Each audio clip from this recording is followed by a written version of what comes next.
Featuring the presidential seal in a classic navy blue, it was a first for the US president. When visiting wounded US troops, Donald Trump wore a face mask. Before the trip, he explained his decision to reporters.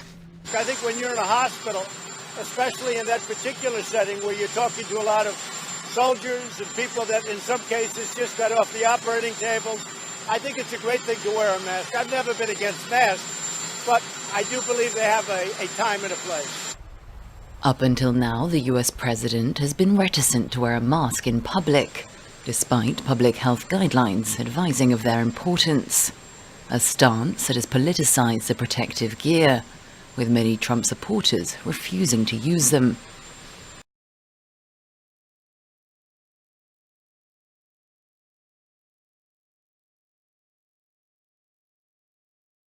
Disney World is now open in Florida as the state reports a record number of coronavirus deaths and now, as of today, more than 10,000 new cases.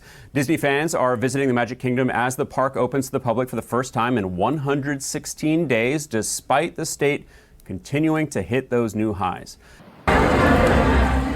Disney theme parks may be an escape to a fictional bubble, but no amount of pixie dust can wipe away the realities of a pandemic. It's a whole new world of temperature checks, parties separated on rides, touchless payments and entry, and required face masks that must loop around human ears. There are also far fewer people in the parks due to significantly reduced capacity and a required advanced reservation for people wanting to go in.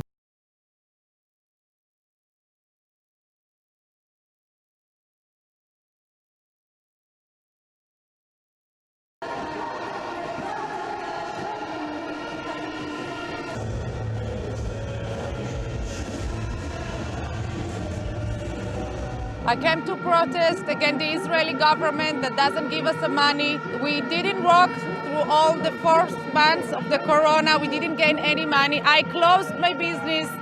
I fired all my workers, and we are all sitting at home without any money. My catering company is working in a big corporate events, and for the four past months, I haven't had one event.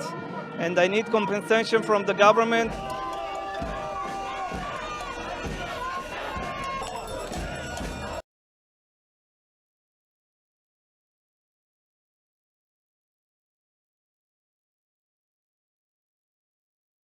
We begin tonight with breaking news out of Quebec. There is a tragic end to an Amber Alert. Police confirm they have found the bodies of 2 young girls, Romy and Nora Carpentier, who went missing this week with their father.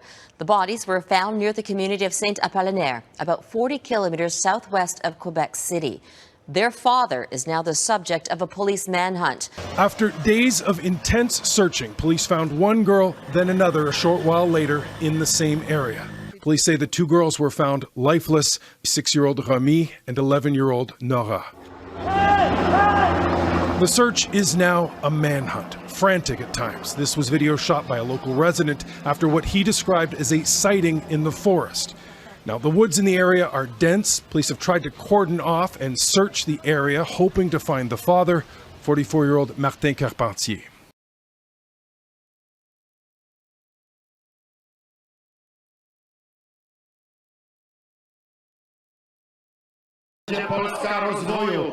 Poland's 2 heavyweights squaring up for one last battle on Sunday as election day arrives.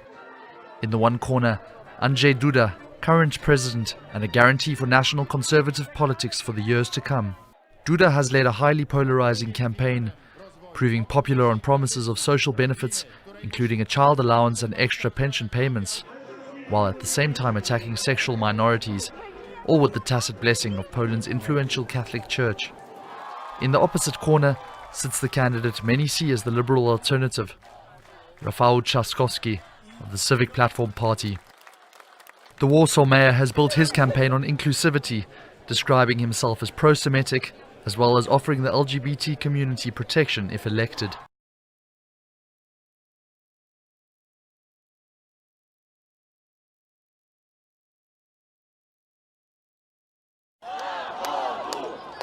A rare anti-government protest erupted in the far eastern city of Khabarovsk on Saturday. thousands gathered in a central square and shouted "Shame on Moscow, Putin's a thief," and "Down with the Tsar." They were upset after Sergei Fergal, the governor of their region, was arrested and flown to Moscow last week. I'm for Fergal. I want him to be released and to stay. None of these speculations have been proved. We support Fergal and demand his release. Governor Fergal appeared in court on Moscow on Friday on murder charges and was ordered to remain in pre-trial detention for 2 months. He beat President Putin's candidate for governor by a landslide in elections 2 years ago. Saturday's protests were the biggest in the region for decades.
Comes as an area coalition has formally requested the removal of the Stonewall Jackson statue on the grounds of the state capitol.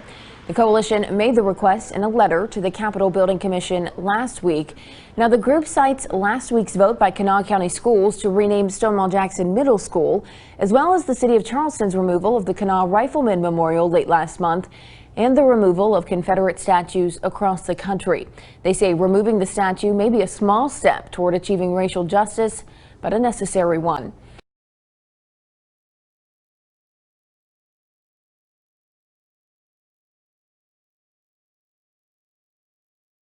More than $1 billion worth of new Libyan banknotes found in 2 shipping containers a couple of months ago were yet another sign of Russia's influence in Libya. The cash stash found on the Mediterranean island of Malta was en route from the printing works in Moscow to Khalifa Haftar's forces in eastern Libya. The U.S. government welcomed the seizure, saying the alternative dinar notes were counterfeit Libyan currency printed by a Russian state-owned company and ordered by an illegitimate parallel entity. It's 4 years since the parallel central bank in eastern Libya, controlled by Haftar, began printing billions of its dinars in Russia. They look and feel almost exactly like the official currency from Libya's internationally recognized central bank in Tripoli.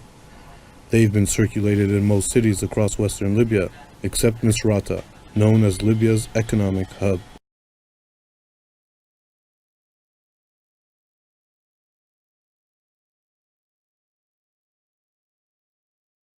A different new police recruit is on patrol tonight after a tough start to life. Ted, a young wombat, has taken up residence at Queanbeyan Police Station, providing entertainment and affection for the officers.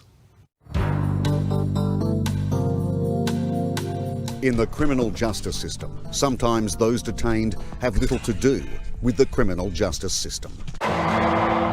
Case in point, the baby bare-nosed wombat known to police as Ted. Orphaned when his mother was killed in a motor vehicle incident outside town. Ted is now in the caring custody of a local constable until he can resume his normal, wild life. The officers at Queanbeyan have taken very positively to Ted. Just click your fingers and he'll come. Yep. Everyone's very nurturing and caring and very interested in the process that he'll undertake before he's released back into the wild. And it seems Ted has also taken to the bosom of the boys in blue.